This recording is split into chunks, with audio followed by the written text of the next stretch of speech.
baby cows drink milk. Who was that? There's always one in the room. Baby cows drink milk. Yes, they do. So the reason this works is, we make a lot of assumptions. We are all children of cultural conditioning. I said, baby, white cow, you went for milk. So for the next few minutes, I would ask you not to make assumptions, keep your cultural conditioning in the back of your mind and listen to my crazy story about George and how this character came to be. So many years ago, when I was 17, I got diagnosed with chronic pain. They could never figure out. It was not that many years. Go ahead. Oh Lord, Kojal, come on now. That's 17 that long ago. So the chronic pain wouldn't go away. I was put on all kinds of medication, all kinds of tests. They couldn't figure out what was wrong. Fast forward some 30 years, I'm struggling with it. I've been in and out of the hospital. I've had several surgeries. They can't figure out what's going on. So I'm in Virginia talking to my doctor, and I'm crying. And he said, what's happening? And I was like, I can't take it anymore. Like, you've done 4 surgeries just in the past year. I don't know what's happening. And he said, here's your pain medication. And I would highly suggest you do something to distract yourself from this. And I went out so mad. And I got in the car and I was like banging the door and I sat down. And Twitter had just started. And that time I was, completely half-baked food writer.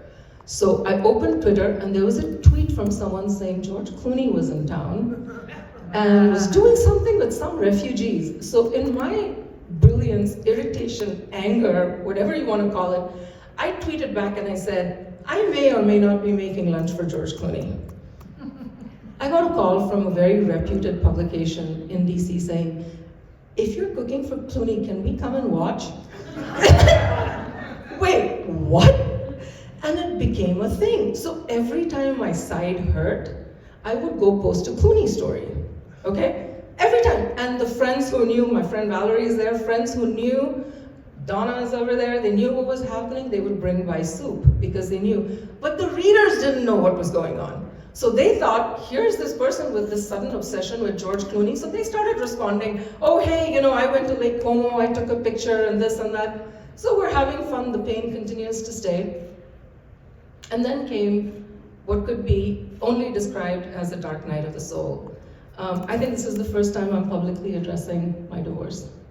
My then former husband fell very ill. By God's grace, he is recovered and doing well, but he was very ill in a coma for a long time. Literally at that point, my life became what you could describe as a really bad country music song. The marriage ended, the finances crashed, I don't know, the dog died, the pickup truck caught fire, all of it. And then I got into a massive car accident. And the car was totaled. And I remember sitting on the side of Gallows Road thinking, what am I going to do? Everything is finished. And if that wasn't bad enough, the next day, the world shut down for a pandemic. So I didn't know what to do. So I took a chance and I went onto Facebook and I posted a little note that said, I am alone and I am terrified. And can I just tell you the magic of what happened? The community responded, but not how you would think. I mean, there were people helping. My friend Jess got me a financial advisor. There was another friend who got me a job. But the majority of the community that was reading responded with George Clooney stories. Oh my God, don't be sad. George is going to come into town. Don't be sad. George had twins. Have you seen Amal? Do you want to make friends with her? I started getting George Clooney t-shirts. I have George Clooney books. I have every single article ever written about George Clooney. I have George Clooney t-shirts. People from Australia sent me George Clooney jewelry. So this kept going on, and I thought, what is actually happening here? None of these people actually think that this stupid fantasy is anything but a fantasy. And I realized it was the love of the community. They were loving me in the only way that they knew how, with kindness and understanding, and they were making me laugh. All of that got channeled into the character that's become George in this book, who is a very understanding, very giving, very larger-than-life character. It's come from the love of the community. but I cannot leave you with just that because I decided every time I tell a story, it has to have a funny ending. So all this is going on, and my older son, who is here, who's going to kill me when I tell this story, saw what was happening on Facebook, right? His mother and George Clooney, good heavens. So he comes to the dinner table one day very seriously and he says, "Mom, we need to have a conversation." And I just about died because I thought, oh my God, like I'm supposed to be a role model and he's gonna be like, what silliness is this? Like George Clooney's tequila and George Clooney's babies and you've got people taking pictures in his Lake Como house, like what are you doing? So I'm sitting there bracing myself, I'm like, okay, I'm an adult, come on now, I can do this. So I sat down and I said, yes, Jay, let's talk about George Clooney. And he looks at me and he goes, Mom, he's just too old for you. Ooh, I love that. You're exactly right, Jay. Exactly right. But you had me with George Clooney jewelry from Australia.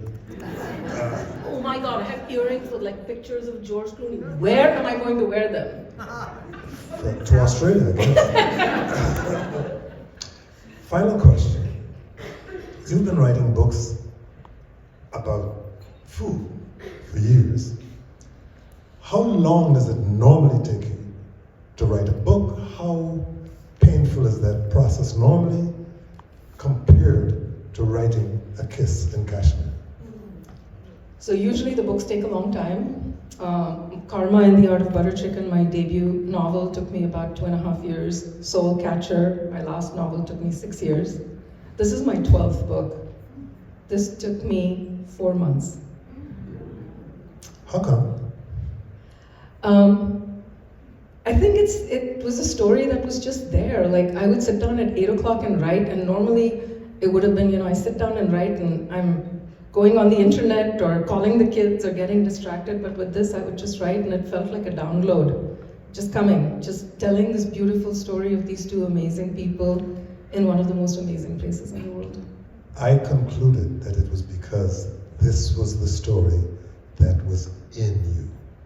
The other stories you had to do research for. This story came out of you. And for that, I, and I know just about everyone else here, is grateful and thankful for A Kiss in Kashmir. Can we hear it from Monica Saigal?